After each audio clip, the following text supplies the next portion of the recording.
오늘 주신 하나님의 말씀은 고린도전서 13장 1절에서 7절까지 말씀입니다. 내가 사람의 방언과 천사의 말을 할지라도 사랑이 없으면 소리나는 구리와 울리는 꽹과리가 되고, 내가 예언하는 능력이 있어 모든 비밀과 모든 지식을 알고 또 산을 옮길 만한 모든 믿음이 있을지라도 사랑이 없으면 내가 아무것도 아니요. 내가 내게 있는 모든 것으로 구제하고 또 내 몸을 불사르게 내줄지라도 사랑이 없으면 내게 아무 유익이 없느니라. 사랑은 오래 참고 사랑은 온유하며 시기하지 아니하며 사랑은 자랑하지 아니하며 교만하지 아니하며 무례히 행하지 아니하며 자기의 유익을 구하지 아니하며 성내지 아니하며 악한 것을 생각하지 아니하며 불의를 기뻐하지 아니하며 진리와 함께 기뻐하고 모든 것을 참으며 모든 것을 믿으며 모든 것을 바라며 모든 것을 견디느니라. 아멘. 고린도전서 13장은 인류가 가지고 있는 문헌 중에서 가장 아름다운 사랑의 찬가입니다. 그 어떤 대문호가 사랑에 대해서 쓴 글도 바울이 쓴 고린도전서 13장에는 필적할 수가 없습니다. 사도 바울은 고린도전서 13장을 통해서 사랑의 필수성, 사랑의 특성, 그리고 사랑의 영원성을 아주 간결하면서도 완벽하게 표현을 했습니다. 그래서 문자 그대로 고린도전서 13장은 인류가 가지고 있는 사랑의 교본이라고 해도 과언이 아닙니다. 중요한 사실은 사도 바울이 이 고린도전서 13장을 왜 썼는가 하는 동기와 배경을 우리가 간과해서는 안 된다는 것입니다.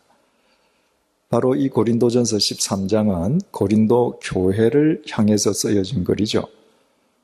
고린도 교회 교인들은 하나님으로부터 많은 성령의 은사를 받았습니다. 그러나 그 성령의 은사로 서로 사랑한 것이 아니라 서로 내 은사가 더 크다, 네 은사가 더 크다, 서로 싸우고 경쟁하고 대립하고 분열했습니다. 말하자면 그리스도의 몸된 교회의 지체로서 사랑해야 될 사람들이 사랑하지 못한 것입니다. 그래서 사도 바울이 한 개인에게 쓴 편지가 아니라 바로 고린도 교회 공동체에 쓴 편지인 것입니다. 그래서 우리가 지난 시간에도 살펴봤습니다마는 이 고린도전서 13장을 시작하기 전에 사도 바울이 12장 마지막 절 31절에서 이렇게 얘기하지 않습니까? 너희는 더욱 큰 은사를 사모하라. 여기에서 큰 은사라고 하는 것은 성령님의 은사 가운데에 우열이 있다는 의미가 아니라 결과적으로 교회 공동체에 더 큰 유익이 되는 길을 추구해라. 그런 의미라고 했습니다. 그러면 그게 대체 무언가? 내가 또한 가장 좋은 길을 너희에게 보이리라. 바로 그것이 사랑이라는 것입니다. 사랑만이 교회라는 신앙 공동체, 이 신앙 공동체에게 가장 유익되는 결과를 언제든지 수반하게 된다는 것입니다. 따라서 우리가 고린도전서 23장을 볼 때 교회 공동체든 가정 공동체든 국가 공동체이든 공동체적인 관점에서 이 13장을 바라보는 시선을 갖는 것이 대단히 중요하죠. 가령 이를테면 예를 들어서 이 고린도전서 13장을 잘못 해석하거나 잘못 적용해서는 안 된다는 거예요. 예를 들어서 설명을 해보겠습니다. 한 가정을 책임져야 할 가장이 알코올 중독자예요. 하고 한 날 술을 먹고 와서 자식들에게 폭행을 가합니다. 그때 아내가 사랑은 오래 참는다고 했으니까 난 참겠습니다. 그것이 사랑인가? 아니라는 겁니다. 그건 직무유기예요. 그가 지켜야 할 것은 알코올 중독자인 남편 앞에서 오래 참는 것이 아니라 가정이라는 공동체를 지켜야 하는 것입니다. 그러기 위해서는 매 맞는 내 자식을 지켜야 해요. 그리고 알코올 중독자인 내 남편을 치료받게 해야 합니다. 여러분, 알코올 중독, 도박 중독, 마약 중독, 어떤 형태의 중독이든 중독자를 향한 가장 큰 사랑은 오래 참는 것이 아니라 치유시켜주는 것입니다. 치료받게 해야 합니다. 왜? 그것이 내 공동체를 지키는 것이란 말입니다. 갑자기 내가 일하는 사업장에 불안당이 뛰어들어와서 기물을 파손하고 사람들을 협박하고 난리를 칩니다. 그때 고린도전서 13장을 펴놓고 사랑은 온유합니다 하십시오. 그거 안 되는 것이죠. 경찰에 신고하든 같이 힘을 합쳐서 그 사람을 몰아내든 나의 일터라는 공동체를 지켜야 해요. 적군이 군대를 끌고 와서 우리나라를 유린하고 여자들을 강간하고 폭행하고 온 사람들의 재산을 빼앗아 가는데 사랑은 오래 견딥니다. 그게 말이 되느냐 말이죠. 국가 공동체를 지켜야죠. 따라서 고린도전서 13장은 공동체의 관점에서 들여다보고 해석하고 적용할 때에만 이것을 그릇 오해해서 잘못 적용하는 어리석음을 범치 않을 수 있다라고 하는 전제하에서 우리가 본문을 살펴보기로 하죠. 우리가 1, 2, 3절은 지난 시간에 아주 개괄적으로 잠시 한번 훑어봤는데 다시 보십시다. 13절 내가 사람의 방언과 천사의 말을 할지라도 여기에서 사람의 방언은 물론 외국어죠. 천사의 방언은 천사의 말은 우리가 이해할 수 없는 성령의 능력 속에서 행하여지는 신비로운 언어입니다. 그런데 여기에서 왜 사도 바울이 사람의 방언, 외국말을 언급을 했는가? 가령 예를 들어서 유대인 중에서 디아스포라 유대인이 헬라 문명 세계에서 가서 태어나서 어릴 때부터 헬라 말 하는 거, 그거 이상할 거 하나도 없잖아요.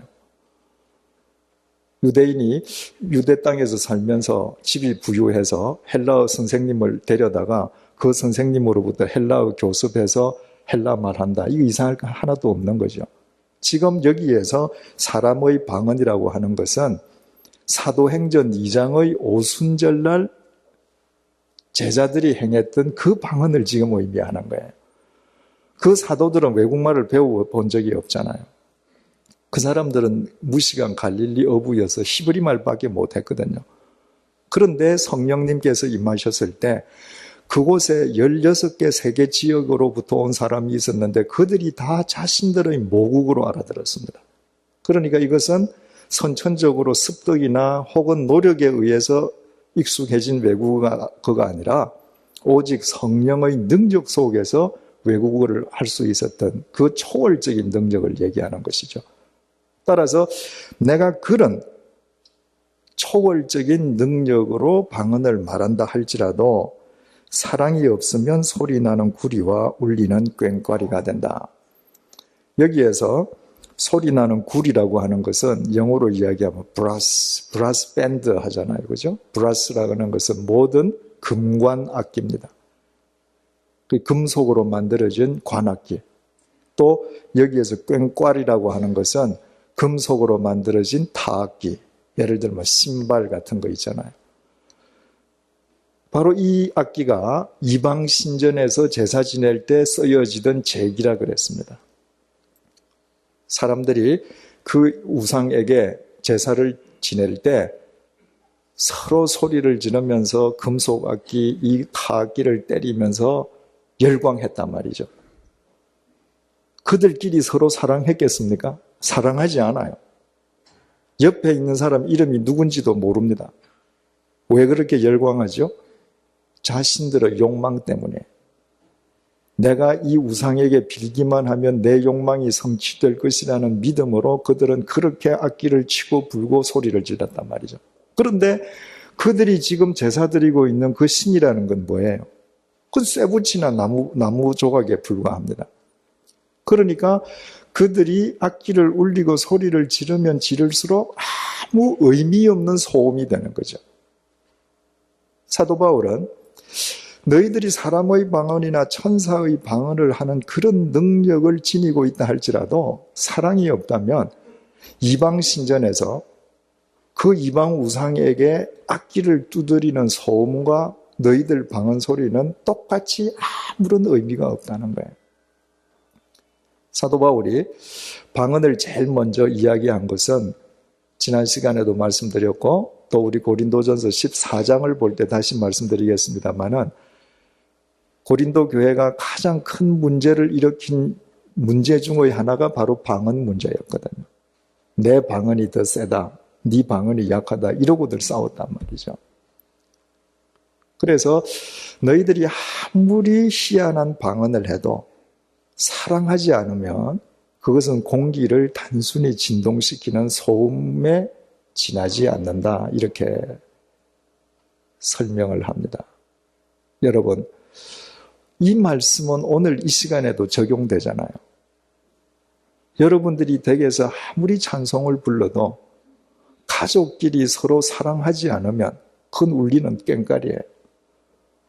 우리가 이 예배당에서 아무리 기도하고 아무리 찬양을 드려도 우리가 서로 그리스도 안에서 사랑할 줄을 모른다면 이방 신전에서 꽹과리를 울리는 소리와 우리의 찬양 소리는 구별되지 않는다는 것입니다.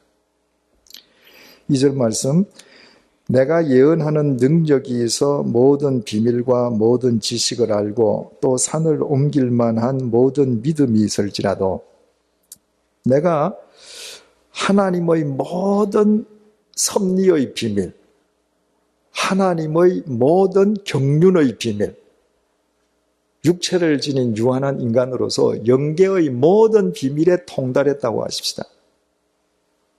뿐만 아니라 내가 한강에 가서 손을 내밀면 홍해가 갈라지듯이 강이 갈라지고 남산을 향해서 외치면 여리고가 무너지듯이 남산이 무너지는 믿음을 지녔다고 하십시다. 대단한 사람이죠, 그죠? 정말 21세기의 모세 아니겠어요? 그래도 사랑이 없으면 내가 아무것도 아니다. 아무것도 아니라는 겁니다.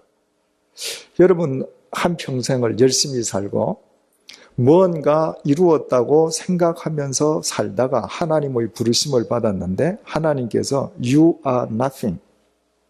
너 아무것도 아니야. 그러면 그보다 더 황당한 게 어디에 있겠어요? 여러분, 내가 그처럼 비밀스러운 영적 능력을 갖고 있고 겉으로 드러나 보이는 성령의 은사를 갖고 있는데도 사랑이 없으면 왜 아무것도 아닌가? 바울은 고린도전서 12장에서 서로 사랑해야 할 교회의 그 지체들을 우리 몸의 지체로 설명을 하지 않았습니까?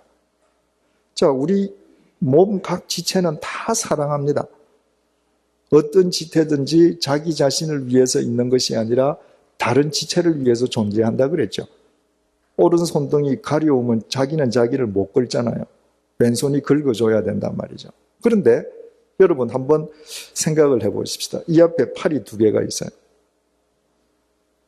그런데 이 한 팔이 내 몸이 아파서 긁으라 해도 이거 안 긁어요. 이 팔이 내 어떤 지체도 사랑해 주지 않아요. 그럼 이 팔이 제 팔입니까? 아닙니까? 이건 다른 사람 팔이에요. 그렇죠? 제 몸에 있는 제 팔이라면 설령 이쪽, 오른쪽, 왼쪽 다른 옷을 끼어 입고 있어도 이건 사랑하기 마련이에요. 그러나 제 팔이 아니라 누군가가 뒤에서 자기 팔을 턱 앞으로 내놓고 있으면 똑같은 옷을 입고 있어도 사랑하지 않아요. 내가 아무리 영적인 비밀과 능력을 많이 갖고 있다 할지라도 서로 사랑하지 않는다면 뭐가 아닌 거예요? 주님의 몸된 교회의 지체가 아닙니다. 주님에게서 떨어져 나가 있는 거예요. 그러면 그가 아무리 많은 것을 갖고 있고 세상에서 아무리 높은 직책 속에 있다 할지라도 주님에게서 떨어져 나가 있는 그가 영혼의 관점에서 보면 뭐예요? 마른 막대기입니다. 썩어가는 낙엽에 지나지 않습니다. 그러니까 너는 아무것도 아니다. 단정하는 겁니다. 3절, 내가 내게 있는 모든 것으로 구제하고 모든 것으로 구제한다. 구제한다는 이 단어가 헬라 말로 투소미소라고 하는 건데, 이거는 다른 사람에게 밥을 떠먹여 줄 때 한 숟가락씩 한 숟가락씩 정성스럽게, 떡을 줄 때 한 덩어리 턱 안겨주면서 너 먹어, 이게 아니라 그 사람 입에 딱 맞게 이렇게 뜯어서 한 입씩 넣어주는 거예요. 그러니까 내가 가지고 있는 모든 것을 다 내어놓고 남에게 이처럼 정성스럽게 입속까지 넣어준다. 대단한 사람이죠, 그죠? 내 몸을 불사르게 내어줄지라도 내가 하나님의 이름으로 나아가는데 누군가가 나를 불 속에 넣으려고 한다. 좋다, 태워라. 나 태워도 좋다. 라고 한다 할지라도 사랑이 없으면 내게 아무 유익이 없다.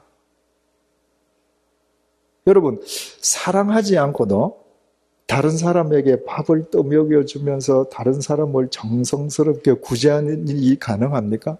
얼마든지 가능합니다. 자기 만족을 위해서, 자기 기분을 위해서. 내가 사랑하지 않는데 불 속에 나를 던질 수 있습니까? 얼마든지 던질 수 있습니다. 자기 공명심 때문에.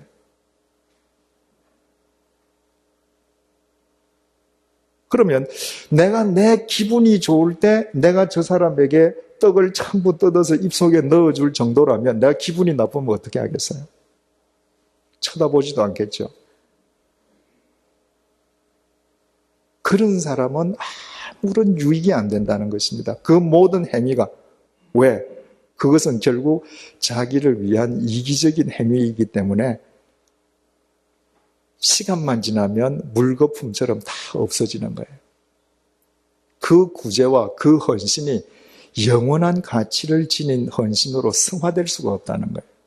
그래서 유익이 되지 않는다. 바로 이 1, 2, 3절은 사랑의 필수성을 바울이 논한 것입니다. 그러므로 사랑은 반드시 있어야 된다는 것이죠. 그 다음부터 4절에서 7절까지가 사랑의 특성입니다. 우리 같이 한번 읽어보십시다. 4절부터 7절까지 시작.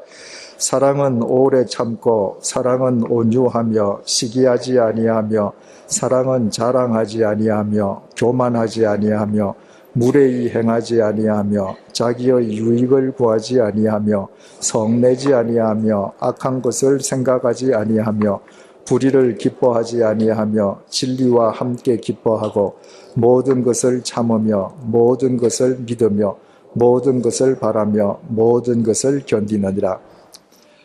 아주 바울이 정말 사랑을 잘 규정짓고 있습니다.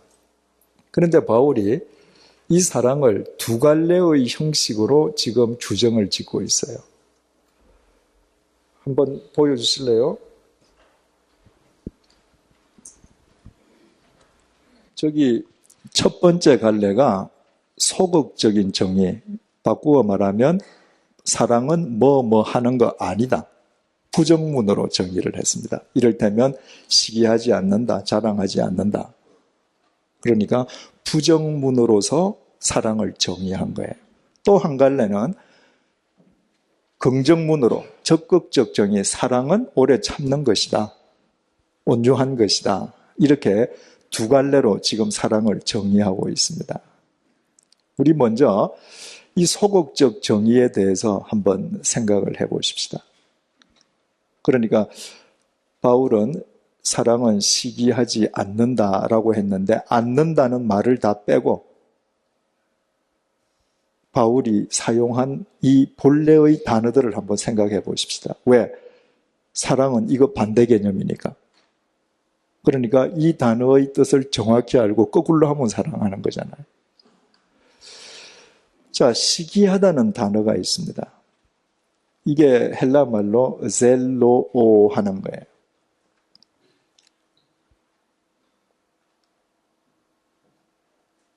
사람과의 관계가 어그러지는 제일 첫 단계, 첫 동기가 시기하는 겁니다.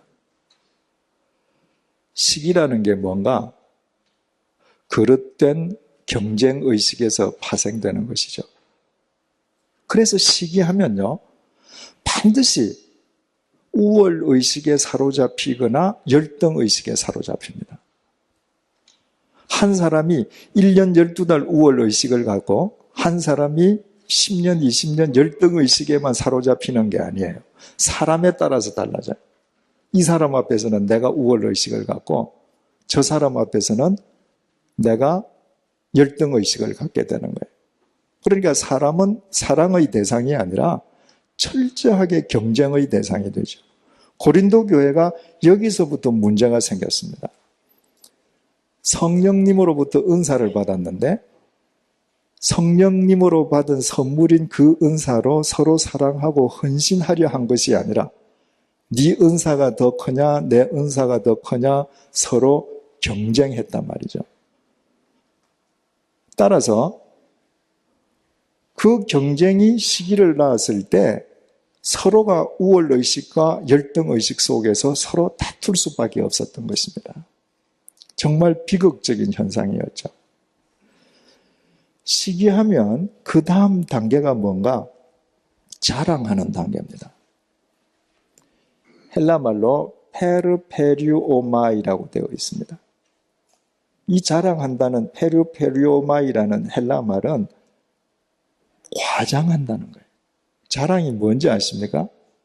과장하는 거예요. 자랑은 남으로부터 칭찬받기를 열망하는 거예요. 그래서 항상 과장하게 되어 있습니다. 그 과장을 통해서 자기의 우월의식을 더 크게 드러내거나 아니면 자기 열등의식을 교묘하게 가려버리는 것입니다. 따라서 겸손과 반대되는 이 자랑의 단계에 들어가서는 사람을 결코 사랑할 수가 없죠. 어떤 사람이든지 자기를 돋보이게 하는 도구에 지나지 않기 때문입니다. 그 다음 단계를 보십시오. 자랑을 하고 나면 그 다음에는 교만한 단계로 나아가요. 교만을 헬라말로 피시오오라고 하는데요. 이것은 풀무지를 한다는 겁니다. 막 부풀리는 거예요. 자랑한다가 과장한다고 그랬지 않습니까? 저기에서 과장하는 것은 자기가 가지고 있는 것, 자기가 행하는 일을 과장하는 거예요. 자기가 행하는 일이나 업적이나 자기가 가지고 있는 것을 자꾸 과장하다 보면 자기 자신을 부풀리게 돼요. 그래서 자기가 교만한 자리에 앉아버립니다. 교만은 실제의 자기보다 자기를 높은 자리에 올리는 거예요. 실제의 자기보다 자기를 더 크게 여기는 겁니다. 왜? 자꾸 자기를 과장하다 보니까 높은 자리에 가서 앉고는 그것이 자기 자신이라고 착각하게 되는 것입니다. 그때 과연 사랑할 수 있겠는가? 불가능합니다. 저 교만한 높은 자리에서 만나는 모든 사람은 지배와 굴림의 대상일 뿐이거든요. 교만한 사람은 무례해져요. 아케모네오라고 하는 건데 아스케모네오, 이 단어의 뜻은 상대에게 돌아가야 될 존경과 예의를 무시해버리는 것입니다. 바꾸어서 설명하면 이치에 합당하게 대하지 않는 것입니다. 가령 예를 들면 저 사람이 참 수고했어요. 그래서 다른 사람들이 참 수고 많이 하셨습니다. 감사합니다. 라고 하는데 나는 인정할 수가 없어요. 왜? 나는 지금 높은 자리에 앉아 있거든요. 저 사람이 그 일을 한 건 저 사람이 잘한 게 아니라 내가 옆에 있어줬기 때문에 저 사람이 한 거예요. 저 사람이 저렇게 하는 것은 저 사람이 잘나서가 아니라 저 사람 대학교 다닐 때 내가 등록금을 한번 내줘서 저 사람이 저렇게 된 거예요. 저 사람이 잘하는 것은 저 사람의 능력이 아니라 내가 저렇게 하도록 코치를 해준 결과예요. 모든 게 나의 공입니다. 따라서 누가 어떤 수고를 하든지 수고했습니다. 감사합니다. 그 사람에게 응당 돌아가야 할 명예와 존중의 몫을 인정할 수 없는 것이죠. 그것이 무례한 것입니다. 그 다음 단계는요, 무례해지면 자기의 유익을 구해요. 우리말로 자기의 유익을 구한다 이렇게 하니까 경제적인 것만 우리가 생각하기 쉽잖아요. 아, 저 사람은 자기 주머니만 생각하는가 보다. 그런데 헬라 말로는 타 헤아우테스라고 기록이 되어 있는데 자기의 것이라는 거예요. 무례한 사람은, 남을 인정하지 않는 사람은 반드시 자기의 것만 구해요. 여기에서 구한다고 하는 이 헬라 말 제테오가 열심을 다해 구하는 겁니다. 집요하게 구하는 거예요. 내 기분만 구해요. 내 감정만 구하는 겁니다. 남의 기분 따지지 않아요. 내가 기분이 좋으면 상대가 지금 슬픔을 당해서 눈물을 흘려도 끌고 나와서 나하고 같이 웃자 그러고, 내가 기분이 나쁘면 남에게 가서 함께 즐거워해 주어야 될 자리에서도 판을 뒤엎어버리는 것이죠. 아주 한마디로 쉽게 얘기하면 지극히 이기적이고도 독선적인 사람이 되는 것입니다. 그 다음에 성내다.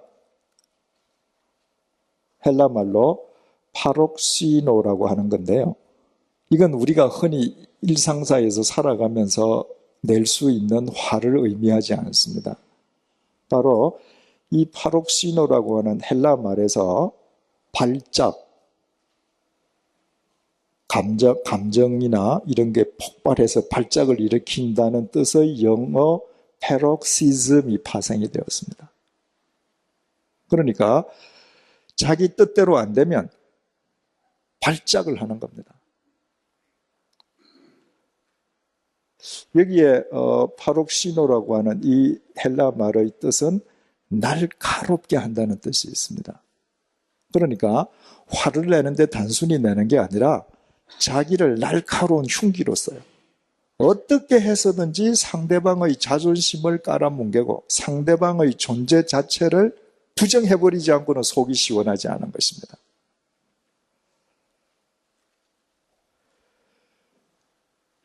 우리가 살아가면서 성을 전혀 안 낼 수 없죠. 그죠? 에베소서에도 사도 바울도 성을 인정합니다. 에베소서 4장 26절에 너희들이 분을 내어도 죄를 짓지 말고 해가 질 때까지 분을 품지 마라. 그리고 마귀가 틈타지 못하게 해라. 이렇게 얘기하거든요. 평생 너는 성을 내지 말라가 아니에요. 여러분, 우리에게 거룩한 분노가 있을 수 있습니다. 우리에게 정당한 분노가 있을 수 있어요. 그러나 그 분노가 죄로 연결되게 하지 말라는 겁니다. 그런데 어때요? 내가 성을 내어서 발작을 하고 내가 흉기가 되어서 사람의 자존심을 팍 찔렀다. 이건 이미 죄 지은 거예요. 해가 질 때까지 분을 품지 마라. 내가 아침에 성을 냈는데 아침에 성나고 출근했다가 집에 문 열고 들어오면서도 성내고 인상을 쓰고 들어온다면 그 하루 동안에 뭘 안 했다는 거예요? 단 한 번도 주님을 안 쳐다봤다는 거예요. 그죠? 점심 먹을 때 식사를 앞에 두고도 하나님을 제대로 응시했더라면 내 가슴을 치고 들어갈 때는 우습은 안 나와도 환한 표정은 짓고 들어가야 될 거 아니에요. 그죠? 그런데 이미 내가 찔러버렸어요. 해결 안 되는 거죠. 네가 분을 내어도 사탄이 틈타지 못하게 해라. 바꾸어 말하면 관계가 단절되게는 하지 말라, 그런 의미 아니겠습니까? 그러나 파록시노, 이미 이건 끝나버린 거예요. 악한 것을 생각한다. 여기에서 생각한다라고 하는 이 헬라 말은 로기조마이라고 하는 건데 저 단어는요, 계산하는 겁니다. 계산에 밝은 사람, 그리고 심사숙고하는 사람. 악을 셈하듯이 생각하고 심사숙고해요. 악이라는 게 뭐죠? 공동선을 해치는 겁니다. 공동선을 해치는데 굉장히 밝아요. 굉장히 계산에 빠릅니다. 왜 그러죠? 공동선을 해치면 해칠수록 자기 개인에게는 득이거든요. 그래서 불의를 기뻐합니다. 카이로 기뻐한다. 아주 즐거워서 어쩔 줄 몰라 하는 거예요. 불의를 기뻐한다는 것은 불의를 기뻐하면 기뻐할수록 내 사욕은 더 채울 수 있잖아요. 불이라는 게 딴 거 아닙니다, 여러분. 모두를 생각하지 않고 나만을 생각하면 그게 불이란 말이죠. 사랑은 이제까지 설명한 이거 다 안 하는 겁니다. 중요한 것은요, 시기하고 자랑하고 교만하고 무례하고 자기의 것만 구하고 발작을 하고 악한 것을 심사숙고하고 불의를 기뻐서 어떻게 할 줄 몰라 하는 이 모든 잘못된 삶이 시기하다부터 시작된다는 사실입니다.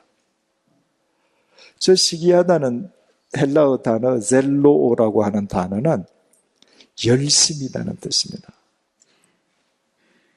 열심이 없는 사람은 시기하지 않습니다. 어떤 일이든지 열심인 사람이 시기할 수 있습니다. 그래서 내가 열심을 가지고 있을 때 이 열심이 나의 열심인가? 하나님의 열심인가? 우리는 늘 하나님 앞에서 겸손하게 생각해야 합니다. 고린도후서 11장 2절에 사도 바울이 내가 하나님의 열심으로 너희를 향해서 내가 열심을 다한다 이랬거든요. 바울이 그렇게 지중해 세계를 누비고 다니면서 만나는 사람들에게마다 복음을 전하고 사랑하는 삶을 열심을 다했지만 바울은 자기 기분 때문에 안 그랬습니다. 자기 만족 때문에 그러지 않았습니다. 인간을 사랑하시는 하나님의 열심에 자기를 도구로 내어놨을 뿐입니다. 그래서 바울은 그렇게 하면서도 시기하지 않고 자랑하지 않고 여기에 이 단계를 그는 하나도 거치지 않았던 것이죠. 우리 꼭 잊지 마십시다. 나를 위해서 열심을 다하면 그것은 시기로 이어지고 그 시기는 나도 모르게 이 단계로 발전해 나아간다. 그래서 내가 몸을 불사르게 내어주고 내가 모든 것으로 사람의 입에 떠넣어줄 정도로 구제한다 할지라도 하나님 앞에서 나는 아무것도 아닌 존재로 전락하게 만다는 거죠. 자, 이번에는 사랑의 적극적 정의입니다. 사랑은 뭐 하는 것이다. 사랑은 이런 것이다 하는 적극적 정의입니다. 사랑은 오래 참는 것입니다. 마크로스메오. 참는데 한 번 참는 거, 잠시 참는 게 아니라 사랑은 오래 참는 거예요. 여기에 마크로스메오라고 하는 이 단어는요, 내가 도저히 저항할 힘이 없어서 체념하는 의미에서의 소극적인 인내에서부터 시작해서 내가 얼마든지 보복을 가할 수 있음에도 불구하고 내가 스스로 자발적으로 포기하는 적극적인 인내에 이르기까지 모든 인내를 두루 포함하는 인내입니다. 여러분, 사랑하는 것은 참는 것으로부터 시작합니다. 못 참으면 끝나는 거예요. 흔히 사람들과 대화를 하다 보면 말이죠. 가령 두 사람이 싸운다거나 아니면 자신들이 싸운 이야기를 제3자에 가서 전할 때 내가 얼마나 참는지 알아? 내가 매일 참는다고 이러는 분이 있죠. 그분은 못 참는 사람입니다. 참을성이 없는 사람이기 때문에 그 사람은 1분만 참아도 참은 거예요. 그러니까 자기 생각에는 매일 자기가 참는 거예요. 진짜 참는 사람은 참는다고 말하지 않습니다. 오래 참거든요. 내가 아직도 더 참아야 돼. 말하지 않습니다. 내가 꼭 참는다고 말한다면 1, 2분 참고 참았다고 하는 게 아니라 한두 번, 하루 이틀 참고 참았다고 하는 것이 아니라 몇 달 참고 1, 2년 참고 그리고 내가 그때 참았습니다. 그렇게 얘기하는 것이죠. 그래서 여러분들 함부로 대화 속에서 참았다고 말씀하시지 마십시오. 가령 여러분들이 이야기하시는 가운데에 누구하고 싸울 때마다 내가 참았다는 말이 내 입에서 매일 몇 번씩 나온다. 그러면 아, 내가 정말 못 참는 사람이구나. 확인하셔야죠. 온유하다. 이 온유하다고 하는 것은 예수님께서 마음이 온유한 자는 복이 있나니 할 때 그때 이야기하신 프라우테스하고 틀립니다. 그때의 온유는 야생 짐승의 성품이라 그랬죠. 야생 짐승이 거친 성품은 그대로 갖고 있지만 조련사가 잘 조련을 시키면 그 성품을 자기를 위해서 쓰지 않고 주인을 위해서 쓰지 않습니까? 거친 성품은 그대로 있지만 방향이 주인에게로 바뀌었습니다. 그것이 예수님께서 말씀하신 프라우테스인데 여기에서 말하는 크레스티오마이라고 하는 것은 친절하다는 말입니다. 사랑은 친절한 거예요. 자, 보십시오. 내가 참죠. 내가 속에서 이런 것이 올라오는데 오늘 밤에도 내가 참았습니다. 집에 갔습니다. 잠을 못 자요. 밤을 새하얗게 새울 수 있습니다. 그럼에도 불구하고 내가 참았기 때문에 잠을 못 자고 충혈된 눈으로 나갔다가 그 사람을 만나면 내가 어제처럼 인사해 줄 수 있어요.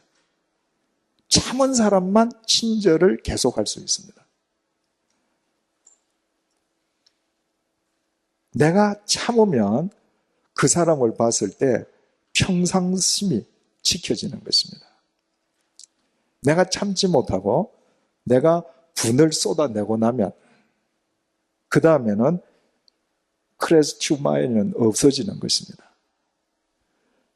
내가 참다 보니까 속에서는 여러 가지 번민이 있지만 그 사람에게 여전히 내가 친절하게 대해줄 수 있습니다. 그 사람은 진리와 함께 기뻐해요. 불의를 기뻐하다 할 때 카이로가 있죠. 진리와 함께 기뻐하다, 신카이로 이렇게 되어 있죠. 우리말로 하면 함께 기뻐하다 두 단어로 띄우는데 신카이로는 한 말로 붙어 있습니다. 저 단어 자체가 더불어 기뻐한다는 거예요. 진리로 더불어 기뻐한다. 진리 때문에 기뻐한다는 거예요. 여러분, 돈 때문에 기뻐하는 것이 아닙니다. 명예 때문에 기뻐하는 것이 아닙니다. 내 직책이 높아져서 기뻐하는 것이 아니에요. 진리로 인해서 기뻐하는 것입니다. 내가 그 사람을 보기 싫지만, 같은 울타리에서 동거하기 싫지만, 그러나 내게 명령하시는 진리로 인해서 내가 기뻐할 수 있는 것입니다. 진리로 인해서 기뻐하는 것이 사람과 무슨 관계인가? 불의는 자기의 유익만을 꾀하는 거라고 그랬죠. 그게 불의한 거예요. 수단과 방법을 가리지 않고 자기 이성만 챙기니까. 진리와 함께 기뻐하는 것이 사랑과 직접적인 연관을 맺는 것은 진리는 모두와 함께 더불어 살아가는 힘이거든요. 그래서 진리와 함께 기뻐하는 삶 자체가 사랑의 삶이 되는 것이죠. 모든 것을 참는다. 우리말로는 오래 참는다, 모든 것을 참는다. 그래서 이거는 시간을 이야기하고 이거는 종류, 넓이를 이야기하는 것 같은데 헬라말은 전혀 틀리죠. 그죠? 여기에서 모든 것을 참는다라고 하는 말은 스테고인데 덮어준다는 말이에요. 덮어주는데 그냥 적당하게 덮어주는 것이 아니라 영어로 표현하면 cover closely, 완전하게 철저하게 덮어주는 겁니다. 그래서 이 스테고라고 하는 단어에서 지붕을 뜻하는 스테게가 파생이 되었습니다. 지붕, 자, 비 막아주죠. 햇볕 막아주죠. 모든 것으로부터 지켜주잖아요. 사랑은 상대의 허물도, 약점도, 추한 부분도 다 덮어주는 겁니다. 일단은. 마치 노아의 세 아들 중에서 아버지가 하체를 벗고 주무시는 것을 보고 두 아들은 그 허물을 스테고 해줬죠. 덮어줬죠. 한 아들은 나가서 오히려 공개적으로 고해버렸죠. 그죠? 두 아들은 아버지를 사랑하고 한 아들은 아버지에 대한 사랑이 없었다는 사실을 우리는 알게 되는 거죠. 모든 것을 믿는다. 피스티오. 바로 믿음, 피스티오라고 하는 것은 하나님과의 관계에서의 믿음을 뜻하는 거죠. 사랑은 모든 걸 믿는 거예요. 저 사람이 내가 보건대는 미흡하고 내가 보건대는 여러 가지로 나와 껄끄러운 것이 있지만 저 사람을 통해서도 하나님의 선하신 뜻은 이루어짐을 내가 믿는 겁니다. 우리의 이성만으로는 절대 사랑할 수 없습니다. 거기에 하나님이 개입될 때만 하나님께서 나를 통해서 역사하시듯 저분을 통해서도 역사하시고 하나님은 저분의 아버지시라는 것을 내가 믿을 때 사랑은 가능해지는 것이죠. 모든 것을 바란다. 엘피소. 소망한다는 것입니다. 지금은 미흡하지만 그러나 이 사람의 미래가 바람직하게 될 것을 내가 소망하는 것입니다. 여러분, 부부지간도 그렇고 친구지간도 그렇고 부모 자식간도 그렇지 않습니까? 가령 내 자식이 여러 가지로 부족해 보여도 그 자식에 대해서 내가 소망을 버리지 않는 한 자식을 보는 내 눈초리와 표현이 틀려집니다. 그런데 다른 사람은 내 자식 똑똑하다 그래도 내 마음에 영 안 차요. 저거 저래가지고 나중에 밥이나 먹고 살겠나 이렇게 생각하면 그 자식을 보는 눈빛과 말투가 틀려지죠. 관계가 좋아질 수가 없는 것이죠. 우리가 하나님을 믿고 하나님 안에서 사랑한다는 것은 오늘의 이 현상, 오늘 보이는 그 한 지점, 한 순간의 모습만을 사랑하는 게 아니잖아요. 누구를 사랑한다고 하는 것은 우리는 영원 속에서 그의 미래를 사랑하는 것입니다. 미래를 사랑하면 우리는 소망을 갖게 됩니다. 모든 것을 견딘다. 여기에서 견딘다고 하는 휘포메노라고 하는 것은 모든 것을 수용한다는 것입니다. 사람은요, 누구를 사랑한다라고 할 때 그 사람의 좋은 부분만 사랑하려고 그래요. 그래서 내 마음에 드는 것만 딱 떼서 사랑하려고 하고 아닌 것은 내가 배척하려고 그럽니다. 여러분, 일본에서 활동하는 이승엽 선수를 만약에 누가 사랑한다면 그 이승엽 선수의 방망이를 쥐고 있는 손만 사랑해서 사랑이 되겠습니까? 그 졸리는 듯한 그 눈길까지 다 사랑해야 그 사람을 사랑하는 거잖아요. 그죠? 내가 어떤 사람을 사랑한다고 하면 그 사람에게 있는 모든 것을 내가 수용하는 것입니다. 그런데 그 수용이 어떻게 가능한가? 휘포메노. 휘포라고 하는 것은 under, 밑에. 메노라고 하는 것은 stay. 그 사람 밑에 내가 거하면 수용할 수 있어요. 그 사람 밑에 거한다는 게 무슨 의미죠? 서열상으로 내가 낮아진다. 그런 의미라기보다는 그 사람이 지금 여기에 서 있는데 내가 그 사람 밑에 가서 서 있는다는 사실은 그 사람의 입장에 서는 것입니다. 그 사람의 정확한 입장에 내가 서봐요. 그러면 이해가 돼요. 그래서 영어에서 이해한다, understand가 밑에 서는 거잖아요. 그 입장에 서보면, 그 사람의 처지에 한번 처해보면 그 사람이 이해가 돼요. 이해가 되면 내 마음에 드는 부분뿐만 아니라 내 마음에 들지 않는 모든 것도 내가 다 수용할 수 있습니다. 보세요. 사랑은 온조하지요. 진리와 함께 기뻐하지요. 모든 것 참고 믿고 바라고 수용하는 거죠. 이게 어디서부터 시작되는가? 참는 것부터 시작합니다. 참지 않으면 이 모든 것은 불가능한 것입니다. 오래 참는다 그랬죠? 마크로스라고 하는 것은 오래라는 말이고, 이건 접두어고 S가 여기로 빠져 있죠. 말이 합성되면서 피메오라고 하는 것은 피모라고 하는 동사에서 파생이 된 건데, 그것은 희생한다는 것입니다. 바꾸어 말하면 자기를 하나님께 희생 제물로 드리는 거예요. 오래 참는다는 게 뭔가? 내가 하나님께 나를 제물로 드리는 거예요. 더 쉬운 말로 설명해 드리면 하나님의 절대 주권을 내가 받아들이는 거예요. 저 사람이 왜 내 옆에 있는가? 하나님이 두셨기 때문에.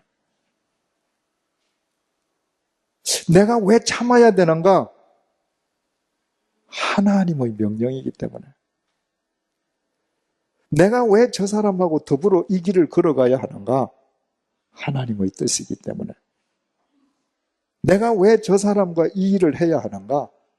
그것이 결국 나의 유익이 됨을 하나님께서 아시기 때문에. 그 하나님께 나를 제물로 드릴 때에만 참는 것은 가능해집니다. 하나님과의 관계에서만 가능하죠. 그러면 내가 어떻게 나를 하나님께 제물로 드리고 내가 참을 수 있는가? 그 토대는 두말할 것도 없이 우리를 향하신 하나님의 사랑이죠. 그분이 당신의 사랑으로 우리와 함께 해주고 계시기 때문에 그 사랑 때문에, 그 사랑 안에서 그 사랑을 힘입어 우리는 오래 참을 수 있는 거예요. 사도 바울이 사랑을 소극적인 정의로, 적극적인 정어로 총 15개 단어죠. 15개 단어로 규정을 지어서 설명을 했는데 다 잊어버리셔도 돼요. 2개만 기억하시면 됩니다. 사랑은 시기하지 않는 거다. 사랑은 일단 참는 거다. 그 2가지가 여러분의 삶이 되면 그 다음 단계는 시간이 지나면서 한 단계씩 넘어가게 돼요. 여러분, 우리가 어떤 경우에도 우리 스스로 때문에 교회 공동체든 가정 공동체든 아니면 국가 공동체든 공동체가 허물어져서는 안 되잖아요. 우리로 인해서 공동체가 더욱더 든든해지고 그 공동체가 더욱더 건강해져야 되지 않겠어요? 그러기 위해서는 우리는 하나님께서 우리를 사랑하시는 그 사랑을 힘입어서 시기하지 않고 오래 참는 자가 될 때 하나님께서 우리를 통로로 삼아 당신이 친히 우리가 속한 가정을, 일터를, 교회를, 이 사회를 건강하게 세워가시는 것입니다. 우리 4절, 7절을 다시 읽는데요. 4절 보면 사랑은 오래 참고 사랑은 이렇게 되어 있지 않습니까? 거기에 사랑은 자기 이름을 바꿔서 읽으시고 그 다음에 5절, 6절, 7절 읽으실 때 5절, 6절, 7절 앞에 자기 이름을 넣어서 읽어보십시다. 이를테면 4절 읽을 때 이제처럼 오래 참고 이제처럼 온조하며 이렇게 읽으시고 5절에서 이제처럼 무례히 행치 아니하며 이렇게 한번 우리 읽어보십시다. 시작. 이제처럼 오래 참고 이제처럼 온조하며 시기하지 아니하며 이제처럼 자랑하지 아니하며 교만하지 아니하며 이제처럼 무례히 행하지 아니하며 자기의 유익을 구하지 아니하며 성내지 아니하며 악한 것을 생각하지 아니하며 이제처럼 불의를 기뻐하지 아니하며 진리와 함께 기뻐하고 이제처럼 모든 것을 참으며 모든 것을 믿으며 모든 것을 바라며 모든 것을 견디느니라. 아멘. 기도하시겠습니다. 하나님, 우리에게 가정이란 공동체를 주셨습니다. 일터라는 공동체를 주셨습니다. 교회라는 공동체를 주셨습니다. 사회, 국가라는 공동체를 주셨습니다. 주님, 어떤 경우에도 우리로 인해 이 공동체들이 든든하게 세워지게 해 주시되 우리로 인해 이 공동체가 허물어지는 일이 없도록 우리의 중심을 늘 붙들어 주옵소서.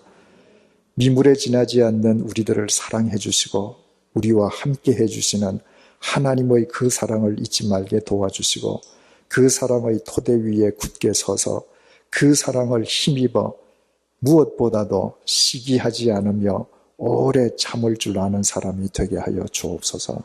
그리하여 우리 모두가 사랑의 통로가 될 수 있도록 도와주시고 우리로 인해 하나님께서 우리가 속한 공동체들을 더 큰 사랑의 공동체로 결속시키시고 강화시키시는 것을 확인하며 우리 모두 주님을 찬양드릴 수 있도록 도와주옵소서. 예수님의 이름으로 기도드립니다. 아멘.